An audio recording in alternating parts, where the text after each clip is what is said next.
Welcome to the Cinephiles, K11 Plus show, where three movie lovers get together. We talk all things film. We talk about the movies we think you should see and the ones that you probably are seeing. We'll tell you how we like them. Brian Eggert, Jamie Rogers, Chris Harapsky. The first film that we're going to start with is the big sort of kids blockbuster that just hit theaters, Zootopia 2. Let me ask you something. Do you think we're a good team? Of course. I just wish I knew what we had to do to prove it to everyone else. We check the perimeter, snoop a little, we find nothing, we bail. No snake has set foot in Zootopia in forever. There's a snake! So, Zootopia 2 is a sequel to the 2016 Disney original. This is a great little story about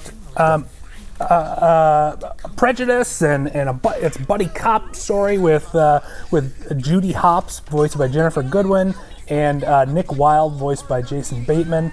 They are uncovering another Chinatown-esque conspiracy in the town of Zootopia, or city of Zootopia rather, with these lynxes running, kind of big fat cats, running the city and trying to keep out reptiles. They're also keeping out birds, but they never really mention that detail in this movie, but no matter. So there's kind of an underground of reptiles who are trying to expose a conspiracy about keeping them out of the city. This is a very smart movie. I think there's tons of visual jokes, tons of little inside jokes. There's a fox voiced by Michael J. Fox, whose name is Michael J. There's a sheep named Ed Sheeran. That's spelled like shearing. Yeah. Funny. Lots of little inside jokes that will constantly have you laughing. There's new worlds to explore. There were kind of 4 in the previous Zootopia. There's a few more to explore here. The animation is just tops, I think, for Disney. It really kind of reaches like Pixar level animation here. And it's fast paced. The mystery's convincing. I really liked it. I thought it was good. That's fair. I do think that there's a little bit more chasing than needs to happen. Oh yeah, there's a lot of chases. There's just a lot of stuff that we don't need all of it. Just condense it a little bit and the story won't change whatsoever. I really enjoyed it, don't get me wrong, but one thing that I wish they would have explored more is there's this whole subplot of Judy Hopps and Nick needing to work through things as partners, but we don't know what those things are. We're just told, hey, they're having some problems. They need to work it out. Well, I think they talk about it. But why? I think they talk about it. Nick Wilde can't express himself, and she has a problem with that, and he has a problem with her like very type A personality, and they just have to. And that's kind of like the undercurrent of the whole movie is that yes, people are different, and you just have to find a way to communicate with each other. Their boss is sort of worried about them as partners because they are a different species, and most partners in this precinct are of the same species. So, and most partners in this precinct are like zebras and hippos, like animals that are in packs and are muscular and big and strong, and not a little bunny and a little fox. Right. So yeah, I think that feeds into the whole theme of just this is all a metaphor for prejudice and racism, and I think it's a really beautiful message. And yes, there are a lot of chases, but you got to keep those got to dangle the keys in front of the kids and keep those kids entertained. Speaking of kids, your kids thought it was sad? Yeah, it's so funny hearing you guys like adult pros talk about Zootopia and then hearing my children's review of it where it's like, grandma had this thing and then they were trying to get it back and the snakes you thought were bad but they were really good, and then there's these lynx and these lynx are like bad and they're bad, and it was really sad. It was sad. And I go, yeah, it's a good review. Yeah. They felt something. It's different than you guys. So while the kids were watching, what do you rate it, by the way? I'd say see it. I would say see it, yeah, for sure. Cool.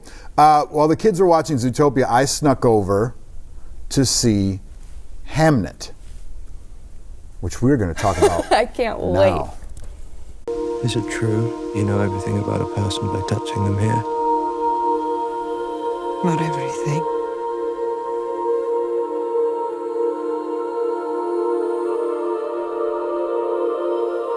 You touched me here. What did you see?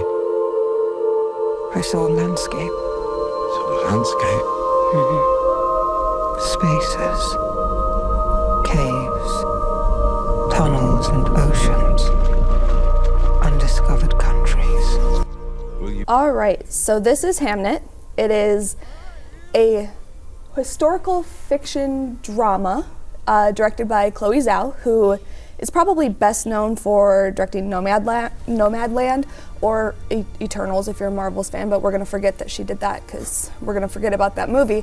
But it is the story of William Shakespeare and his wife, Anne Agnes. It's something that we don't really know in real life much about their lives, but in 2020 there was a novel released by Maggie O'Farrell, where she kind of explored it, took her imagination to see how they would have navigated this time period, how maybe he would have come up with the ideas for his plays. I have a lot of thoughts on this, but I know that I walked into this studio today to learn that you guys were fighting about it. So as much as I want to just like dive into what I think, I really want to know what you guys think. Why don't you start? Okay, let's start. I feel like Hamnet is one of the most powerful movies I've ever seen. Why do I say that? At first I thought it was a touch boring because the plot is no more than two people falling in love and raising a family, giving birth, like the big moments in a family in the 1500s. But then you slowly become,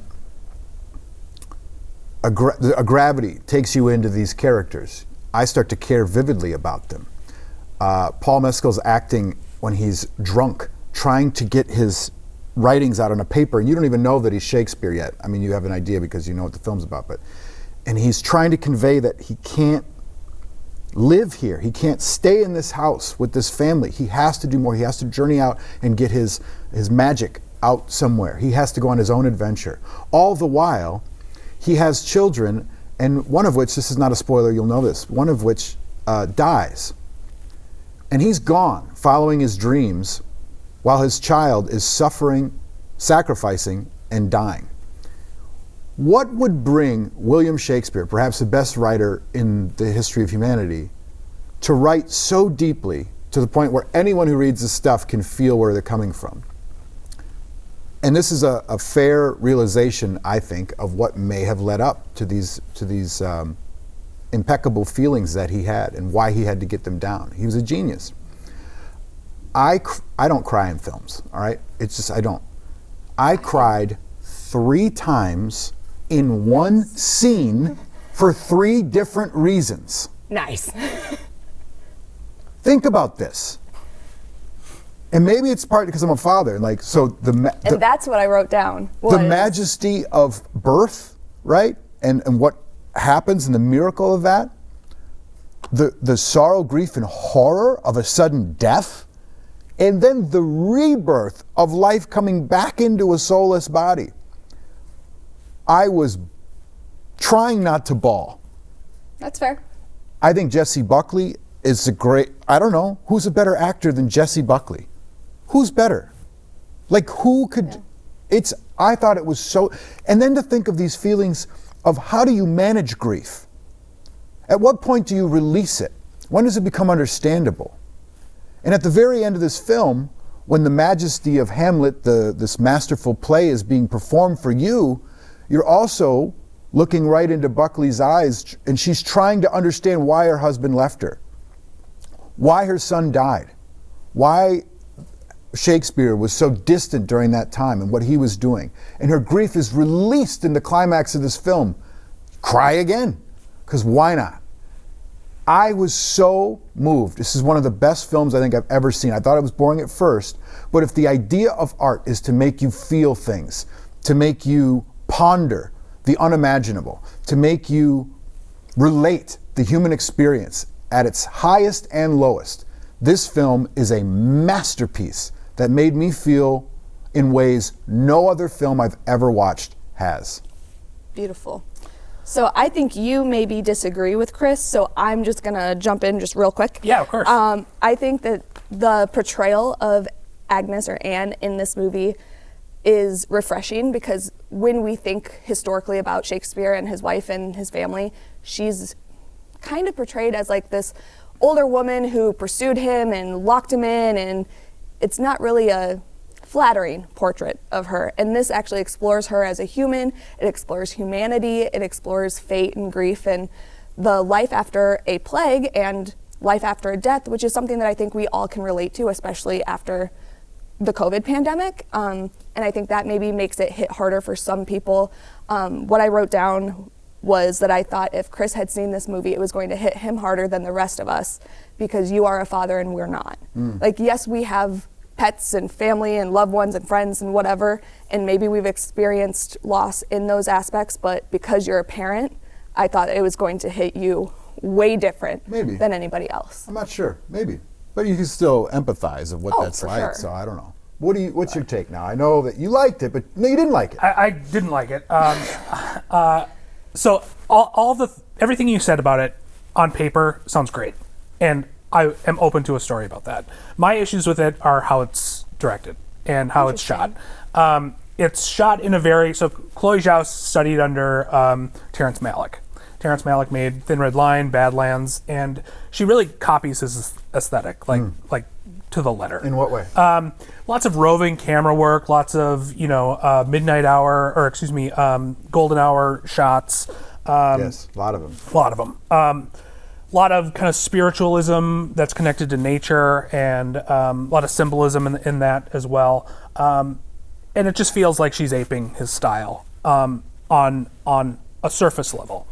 And so all I see, and maybe this is the downfall of me seeing a lot of movies and being able to connect those techniques and not finding her particular approach original, but it felt like she was just forcing the grandiosity and the import on every moment through her camera work. And I found it very hollow for that, because for me, yes, everything you said is true in terms of the symbolism of what happens, but the symbolism is so obvious, and she's so like, look at what we're doing, and isn't that profound? And like, Jessie Buckley is great. I think the birthing scene, she's outstanding in that, when she kind of loses it, when she realizes one of her children has died. When she can't breathe because she's crying so hard? Yeah, that's great acting, and it's very much like, hey, let's get an Oscar. Hey. I will say, I do understand what you mean by, hey, let's get an Oscar, because this does present itself like an Oscar movie. Yeah. Maybe not one of the 2000s or 2010s, but maybe the 80s, 90s, something that's like Shakespeare in Love or The King's Speech, something that's like, this is an emotional story, you're gonna love it, and we're gonna act the hell out of it, and you're gonna give us an award for it. Yeah. But I think that the way that Chloe Zhao does the camera work, and it's roving and it's immersive in the story, kind of helps us relate to these people in a way that we may not normally in our day-to-day, because when we think about the past, we're like, oh, that's the past. We don't have any connection to that other than we've learned and grown. There were little moments of naturalism where, like, it felt like, this isn't a stately drama where everyone's speaking in very formal ways for that period. It's it's very, like, stripped down, and everyone's behaving kind of like we would behave, and they're joking and laughing and just kind of rolling around in the grass or whatever. And I just think all that was so, like, forced, like a forced naturalism, that I just didn't buy into. I didn't buy into those those shots that were supposed to be so evocative. And then, what shots are you talking about? I do not agree with you, and I don't even understand what you're saying. Perhaps my ignorance equals my bliss. Yeah. Because when you know a lot about something like you do, you get behind the scenes, and you can see what's happening. The I was curtains raised. enveloped. You see the wizard. I don't understand what you're saying though. Like, let's take for example the scene where she's peeling eggs, and she is pissed at him. He went off again to London to do whatever he's doing in London, while she's there bearing all of the pain of raising and watching their children die. You have abandoned me. She gets up, he goes, I'm going to London again. She's like, of course you are. And she swipes at him to try and hit him. I don't think there's a second camera shot. It sits wide the entire time, just watching, like a play. Well, what's grandiose about that? I think it's maybe the angle or the way that the camera is roving. It just feels like it's like, oh, there's an immediacy here, and isn't it all beautiful? And the way it treats nature is so, it just felt so artificial to me. It felt so forced. Like, I've seen this done before in better movies by a better director, and she's just aping his style. And I just didn't like. All I'm seeing is her technique, and I'm not connecting with the emotions at all. Despite me appreciating how like I like that Shakespeare was like joking around with his kids before he left, or I thought just as I started to feel something right in the final scene where she's watching the play, that music cue, which is such an overused piece of music. It's like Which part? I don't remember. But Max Richter is so good at the sad and the cinematic. I know, but it's so overused. It's been used in at least 10 movies. Just the music that plays at the end. Oh, okay. I forget what the piece of music is called, but Okay. but you've heard this in other movies before, Yeah. and it's so just like, I've heard this before, and it's an automatic like, isn't this profound?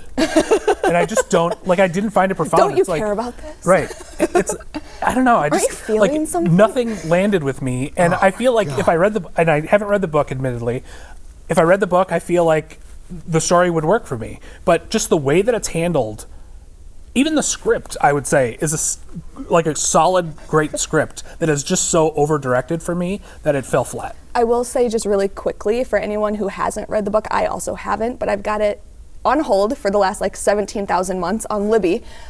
Jessie Buckley narrates the audiobook. Oh, okay. And supposedly it is just magical. Great. Because she is great. So But I respect you as a man. As a man. I respect you as a film critic. I trust everything you say. I so deeply disagree with you. Yeah. But I can't argue against your feelings. It didn't grab you. Yeah. And that's okay. I like abstraction. I like environmental abstraction. I don't know what the hole in the forest was. Sure. I don't quite know what it was. I haven't figured it out yet. Yeah. I have But I'm one in love with question. Jessie Buckley. That's fair, honestly. And then I think we heard her all are. sing because she was in Lone. What was the other movie she did where she's a traveling like Irish country singer? Oh, She can rip. like one of her first. She has pipes. One of her first movies. Yeah, unbelievable. She Wild was Rose, in, is that what it is? Wild Rose, that was it. Yeah. Yeah. Most recently, she was in the Cabaret revival, Cabaret at the Kit Kat Club with Eddie Redmayne. Okay. Killer. She's so good. She's so good. Anyway, so what would you rate it? I'm sorry, I didn't mean to interrupt you. Go ahead. You're good. I have one question because you didn't like it. Yeah. Supposedly, the rumor, I don't know if it's a true rumor because I didn't look it up, is that Sam Mendes was supposed to direct a version of this film with Tom Holland as Will. Would you assume that you would like it better or worse if Sam Mendes had his hands on it? I tend to like his movies more. I don't think Tom Holland would be a good fit. Same. Mescal was great. Mescal, I think, has been typecast at this point, and it's like in a very short period, he has been like he's shown his limitations, and I want him to do something that is outside of this, like Tarantino. inward feeling, sensitive guy. He's played that like 5 or 6 times, and I'm just done with it. I think. feel like he doesn't really play the playwright, the written, the arty person very well, but he's very good because of Aftersun and because of All of Us Strangers at the sad father, the sad person, whatever, and I think that's probably why he got this role. It makes it like again on paper, it makes absolute sense why all these people are cast and why, and I totally get why you like it. I just didn't work for me. You think I fell for it? I don't think you fell for it. I think you look down on us Cretans Oh my gosh, no, who I fell don't. for the Hamnet trap, Oh whoa, no, and now no. This is I'm not getting in the middle of is this one. Totally I will admit that I'm kidding. very much in the minority. This is a widely praised movie. I think it's got 90 plus 87. 87 on Rotten Tomatoes. And 400 Blows has 99. Right. There's something wrong with Rotten Tomatoes, and I can't figure it out.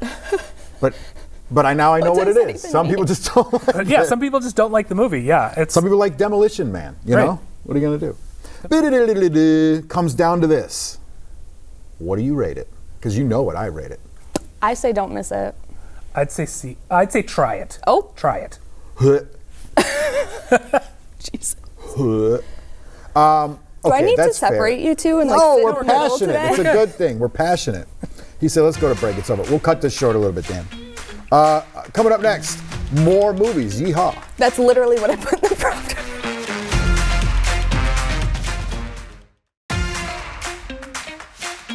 All right, we all took a cold shower. We're cool now. Everything's fine. Everything's fine. Let's talk Jay Kelly. Sure. See you, Dad. I'm leaving on Saturday for Paris.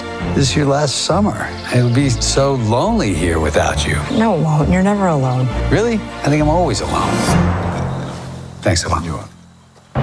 Thinking about her leaving, I feel like I missed it. We need you now. Jay's having a nervous breakdown. It's bad. It's really, really bad. Jay, where are we going? Meg, where are we going? Friends. France. France? So this is the newest film by Noah Baumbach. He has a story about Jay Kelly, who is supposedly a famous actor. He's going through an existential crisis. He's played by George Clooney, and he's going on a trip of self-discovery while following his child to Italy, I believe. Maybe she was in Paris first and then Italy. He's following her to Europe. Adam Sandler's in it. Laura Dern's in it. There are so many good people in this movie that you need that kind of cast, because it's kind of a lifting the curtain on Hollywood and how actors age and mortality and all of these things. I think that it really has a conversation about what's relevant in the past, if we can change it. Can we change how others perceive us? Can we control how others perceive us? The way we think we're presenting ourselves isn't necessarily the way that other people are taking how we're presenting ourselves. The last line is also one of the first lines in the film, and it's "Can I go again?" And I think that sums up the movie 100%. I get it. I think it's just a really good movie about mortality and life and art. Just a quick. There it is. Can I go again? Regrets. Yep. Yeah, I really like this. I think this is maybe George Clooney's best performance in a long time. He hasn't done much that I've really enjoyed in the last 10 years, and he's great here. I think it reminded me a lot of Cary Grant and how Cary Grant was He always does. Archie Leach in real life, and he created this persona of Cary Grant, and that's what he presented to people. Right. He's very Cary Grant. Jay Kelly in this movie, he became that persona, and he left all of his original self behind, and he's left with nothing but a Hollywood persona. And that's, even though the movie plays kind of light and comedic, I think it goes kind of deep and is a little bit more, as you said, existential than you might see based on this trailer. I really liked it. I would say don't miss it. I would say don't miss it. A double don't miss. Even though there is one moment that's going to take you out of it, and it's Billy Crudup reading a menu, and you're like, wow, this is the MasterCard Priceless commercial. But you can just ignore that and enjoy it. We'll look out for that one. All right, so that's a don't miss. It's coming out on Netflix Friday? Friday. The 4th? Is that right? 5th. 5th. May the 5th be with you. All right, next up, Wake Up. Dead. You're the only one on stage with the Monsignor at the time of his killing. You're the only one at that church who hated his guts. The spirit really moved him today, huh? So tell me, what the hell happened? Everyone thinks I did it. I didn't do it. Oh, I love me some Josh Brolin. All right, so this is the latest Knives Out mystery from writer-director Rian Johnson. Benoit Blanc, Daniel Craig, is back solving a mystery of a murdered priest in a small town. He's kind of a Bible-thumping, really dogmatic kind of guy who wants everybody to kind of follow his lead. The anchor here is Josh O'Connor. God, I love Josh O'Connor. He's so good in this, and he's just great in general this year. And he's telling this story to Benoit Blanc about kind of the background, and you get to know all the players involved. Obviously, there's an all-star cast. It's a convincing whodunit. It's a locked room mystery, so they're trying to figure out how a murder could occur in a locked room where nobody was in there with the victim. And I think it has a lot to say about the difference between faith and religion. Religion is something that can be manipulated and creates leaders that expect fealty and allegiance and can manipulate, their followers. And I think Josh O'Connor's character is really about faith and spreading love, and not necessarily for religion, but for for those things, love and faith. So yeah. I think that this is a wonderful movie. It's a whodunit, It's a little bit more dark, it's a little bit more serious, it's a little bit more set in the real life experiences that we're all having today than maybe the other two. But it's really good. I wish there was a little bit more Benoit Blanc, but to have the anchor of Josh O'Connor, he is a star. I love him. Josh Brolin is having the best time. So as an audience member, you are then having the best time. I love how, I haven't seen the film yet. I'm waiting for Netflix for it to come out. But I love how the Knives Out series has sort of just reinvented, if you will, the Sherlock Holmesian, whodunit, Clue type deal in a very smart and funny way. All those films are engaging with good twists, and it's just easy to consume. I love it. Yeah, it follows in line with the other two, I think, and maybe after a few days it kind of fades from memory a little bit more than maybe the original, but that's okay. It's a good ride. Exactly. Let's rate it. You can go. See it. I'd say see it. I would say see it too. Good. Absolutely. All right, good stuff. If you're looking for a new hot priest to replace Andrew Scott, Josh O'Connor. If you're looking for a new hot priest. I have been looking for a new hot priest. So How'd you know? That works, yeah. I know. I was just posted. It's Christmas. Yeah. Okay. Anyway. We got to move on to the Cinegift now. You gave out the Cinegift, and what did you give us? The 400 Blows by Francois Truffaut from 1959. We were talking about Nouvelle Vague last time, and we were talking about Breathless, and neither of you had seen The 400 Blows, which is one of those just classic art house films that I think everybody should see. So we talked a little bit about last time about how the new wave in France reinvigorated kind of like auteur cinema and sort of stripping down the artifice of studio filmmaking and just kind of going out with untrained actors and shooting on the street. And this is a coming-of-age story about Antoine Doinel, a teenager who has some issues with his mom, has an absent father, and just like the filmmaker, Francois Truffaut, he didn't know who his father was. He had some issues with his mom and kind of, got into trouble and spent a lot of time in the cinema and learned his love for cinema that way. So it's a little bit autobiographical, or I should say autofictional, and it has just amazing filmmaking, a beautifully natural performance by Jean-Pierre Léaud, who's Antoine Doinel, and it just feels very real and authentic. And it has one of the most iconic last shots in film history. Why is that? Because it's... Why does he go to the ocean? I think it's a point, you're in between land and sea, you're in between your youth and adulthood. It's just this moment of, I don't know what comes next. And he has this inscrutable look on his face that is like freeze-framed, and it's just such a... You could project anything onto that face. It's such a mysterious look that no matter how you're feeling about your youth, it's a good movie. It's right there. It's a very good movie. Absolutely. I don't have a ton of time to talk about it. Yeah, I think it's great. I think it really explored the criticism of the world, and you're too old to be a kid, you're too young to be an adult. You think the world's against you because you've had all these experiences that aren't necessarily positive, but because of those not positive experiences, the world is against you because they're looking at you a certain way, and it just really explores the gray really well, I think. I think the whole movie had to do with the love that is necessary from a father or mother figure, one or other, preferably both, to complete you as a child.